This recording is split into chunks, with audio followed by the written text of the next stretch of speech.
You want to know how we get behind the scenes information about Hot Toys releases? Let's talk about it.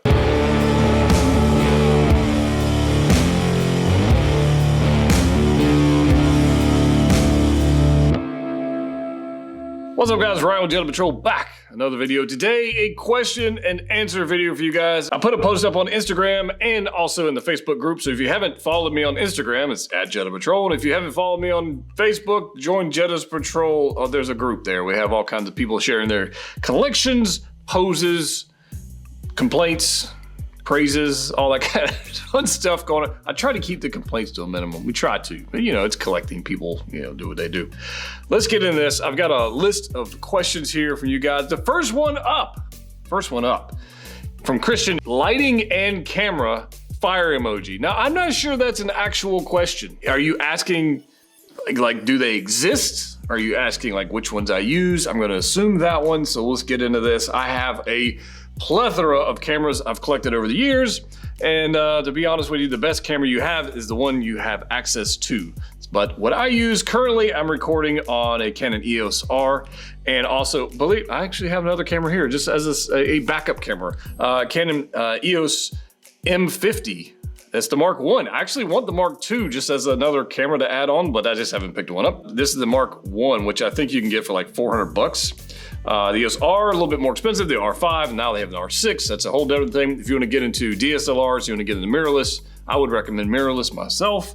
Whether you shoot Canon or Sony, doesn't really matter. Nikon, also doesn't matter, just whichever one you got. Now, I also use, for photos, I'll use my Canon 5D Mark II, which is an ancient camera. But what you'll learn with cameras is the bodies, they pretty much do everything you want them to do if you're doing good lighting. That's the most important part.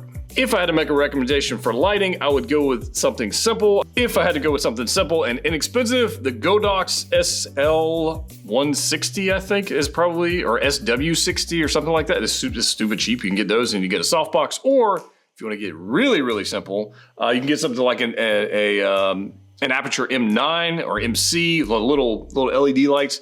Really kind of depends on what you want to do. If you want to do video stuff, then obviously you need something large. I have one above me that shoots top down, along with the camera mount. I have a top down camera mount here, which is just out of frame, so I can shoot a camera, have top down video for you guys, as well as I have another one arm, which is mounted on the wall, way the hell up there, with another softbox to get good even lighting down here. That being said, natural light is fun. Go outside, find good light, go from there.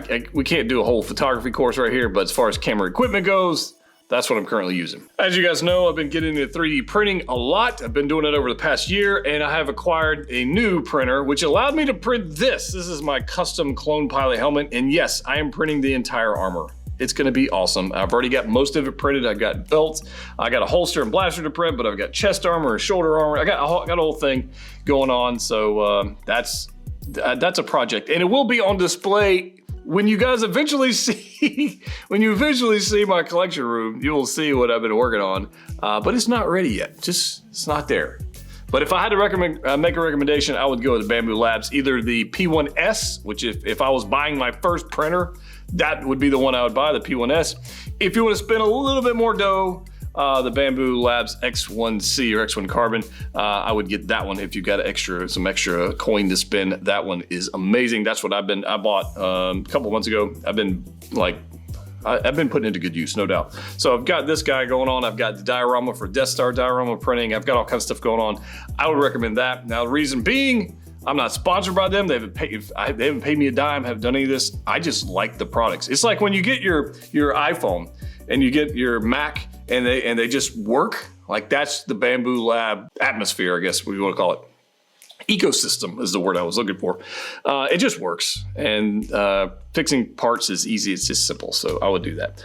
I'll put a link down below if you want to pick one of those up. In fact, they've got a Black Friday sale going on soon, so if you want to pick one of those up, go for that. Marshall says, any ideas as to timelines, especially SST-037 Red Knight action figure for Soo Toys? And the answer is no, I don't have a clue. Soo Toys has been good and bad. They make pretty good products most of the time, sometimes amazing products. If you're looking at X-Men line, the Gambit, Rogue, and some other items, the Lokis they make, they're freaking amazing.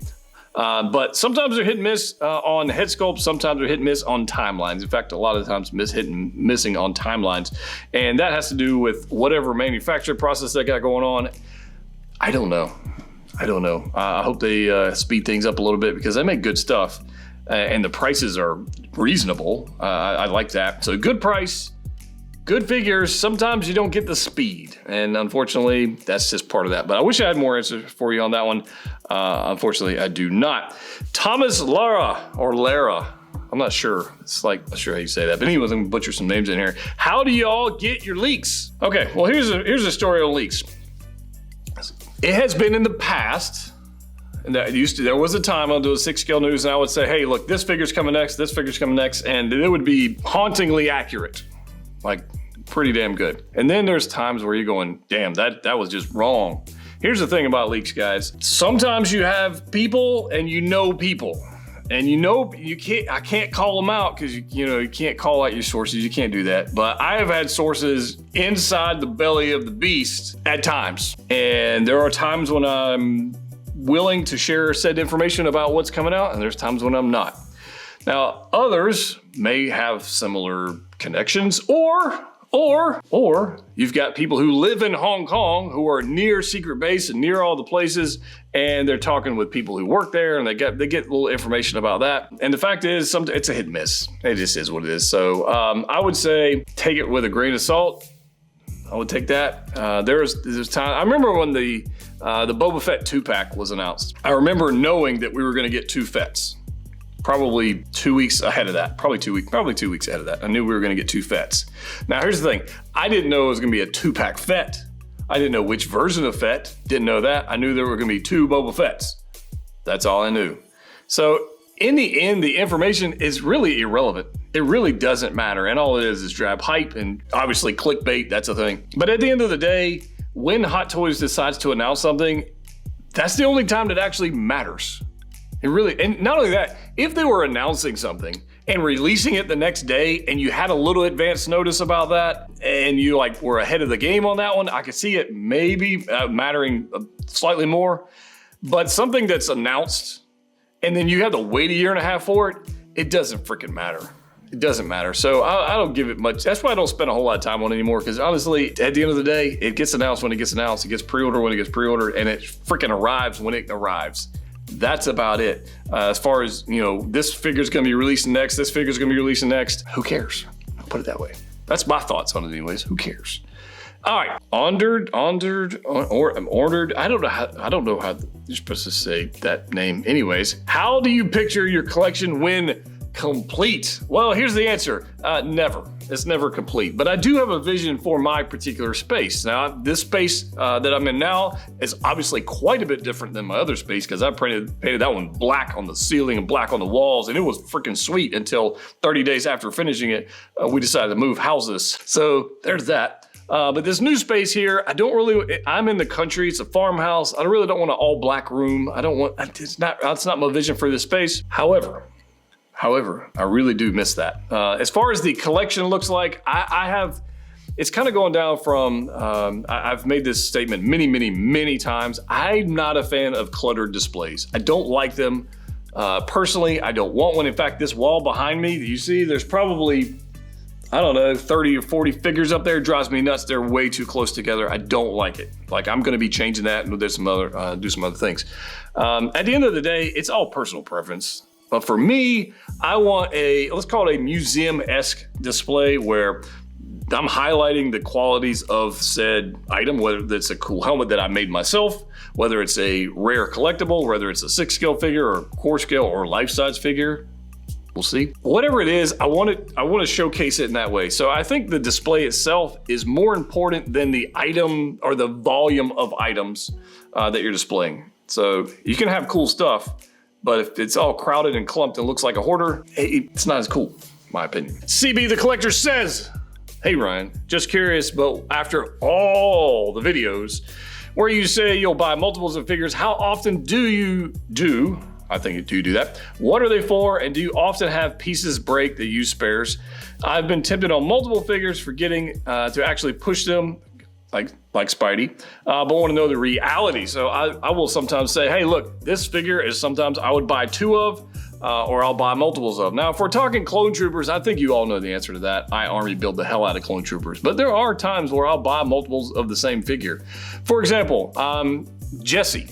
I bought an extra ARC Trooper Jesse for parts because I knew as long as it took us to get an ARC Trooper, and I know in the past on the ARC Trooper 5s and Echo from Sideshow, I knew that figure, if anything happened to the one I had, like the antenna breaks or something goes on with it, getting a part later would be a nightmare. I don't want to do that. So yes, I bought an extra Jesse. I bought an extra Captain Rex for the same reason. I bought, let's see, obviously clones. I bought an extra Durasteel Mando, the very first one, because it was the first appearance of Mando, and I wanted to have an extra. I've bought multiples of Spideys in the past because of what you're talking about, bending and posing them, that kind of stuff. The Miles Morales might be another example. I didn't buy 2 of the Miles, but I know a lot of people who did because they have multiple different outfits, and they want to display the hero version of Miles, and they also want to display the civilian version of Miles. So that might be a reason to do that. In most cases, it makes 0 sense to buy multiples of the same figure, especially if you're on a budget, which we are. Like, I don't have unlimited funds, so you gotta be, some people might think that. I don't. But I do, you gotta decide where you want your collection to go. What do you want it to look like? Sometimes it makes sense. Sometimes, I say most of the time, it doesn't make sense at all in the least, because there's always another figure to collect, right? JBS Star Wars Closet. Which figures, pops, have you sold that you regret? Ooh, all right. So the answer to that one is this. None. At the time I sold whatever I sold, there was no regret. I had a reason for selling it, which is money, because that's why we sell things. And because we don't give them away, generally. We sell them and we get Republic credits back in exchange. We get that. But usually that's the case. Now, if there have been figures that I've sold and then I've repurchased, so maybe that's a thing. Iron Man Mark 7, I actually sold it. I had to purchase it 3 times actually to get one here because UPS or USPS kept losing them. So that's been a thing. One figure that I sold that I will be getting back is the Old Man Kenobi. Like that one I would like to have back in the collection, and in the near future I will, because I'm building a whole freaking diorama for him. So I'm on the hunt for an Old Man Kenobi. When a deal pops up, I'll pick one up. But out of that, as far as regrets, no, because in this collecting community we've got, you can always go back and get it again. It's one of those things. So not too many regrets on that one. As far as Funko Pops goes, zero regrets. Zero regrets. Lehigh 64 says, what other company that makes 1/6 scale figures do you feel holds a candle to Hot Toys aside from InArt? None. Zero. None. That's an easy one. That was like a softball question. Like that was easy, honestly, guys. Sideshow. I was really hopeful their Clone Wars line would really just be amazing, but they've dropped the ball on that. They're not. The price point on those is ridiculous, absolutely ridiculous, and the bodies are crap, and they don't. So of the ones that had the most potential to compete with Hot Toys, it would be Sideshow. They've got the budget, they've got the means. Hell, they ought to have the people that work there and design this stuff. They ought to have the experience with the collectors, but clearly they're just idiots, and they're just, it is what it is. So I would say at this point, none. Other than InArt, obviously. And then 12 there, I guess. 12-3. 12-3? 12? I don't know what the hell that means. Going to thin out the collection, tips on being a good seller. Best sites. All right, here we go. I'm gonna make this very, very clear for you guys. When you want to sell an item in your collection, price it to sell.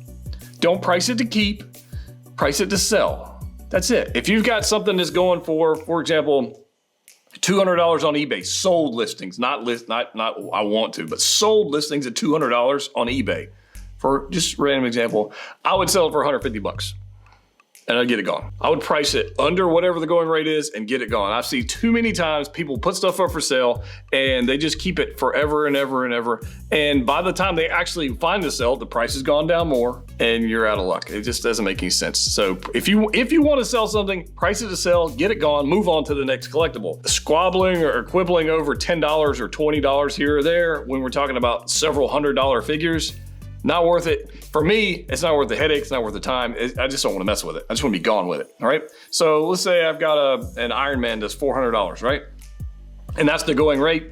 I'd sell it for $350, get it gone, be done with it, move on to the next collectible. While the other people out there is trying to sell it for $400, nickel and diamond people, and expensive hobby as it is, they're going to keep their collectibles, and I'm going to sell mine and be done with it. So that's me. Now you may want every single penny out of it. And that is your right as a collector and as a seller. By all means, go for it. Just know you're going to hold on to it longer than others. As far as being a good seller, disclose as much as you can. Own your mistakes. If you make a mistake, just own it, fix it, move on. If let's say I sold something recently, and in shipping, it got destroyed. It didn't make it. And honestly, I made a mistake. I didn't package as well as I should have. And it just broke. And at the end of the day, that's my fault. I ate it and I just gave them a whole bunch of money back. And as long as the two parties are involved, are happy, move on down the road. Because honestly, your reputation means a lot and you don't want to be your reputation hurt over $20 or $50 or hell, even $100. It doesn't matter. It's just money. You can get more money and it is what it is. So I've lost on things for sure. I've had other people lose on things and they make it right and we got to go from there. But at the end of the day, we're not talking about tens of thousands of dollars. We're not talking about houses. We're talking about collectibles. And be a good seller, disclose what you know, show photos. Video is a thing. So I would do that as well if the person asked for it. PayPal goods and services, unless you know them, use goods and services. If you know them and you're good, done business with them in the past, and friends and family's fine too, Venmo, all that kind of fun stuff. Those are the questions you had. I hope you've got some more because we'll do this in the future again. So put your questions down in the comment section down below. Let me know your thoughts and thoughts about my answers. And stay tuned for upcoming unboxings and stuff. I've got another figure here. I need to open this thing. Speaking of Soo Toys, the Soo Toys Wingman. I need to open that up, get that going. And then I've got something else coming soon. I can't tell you about that just yet. As always, collect what you like. See you next time.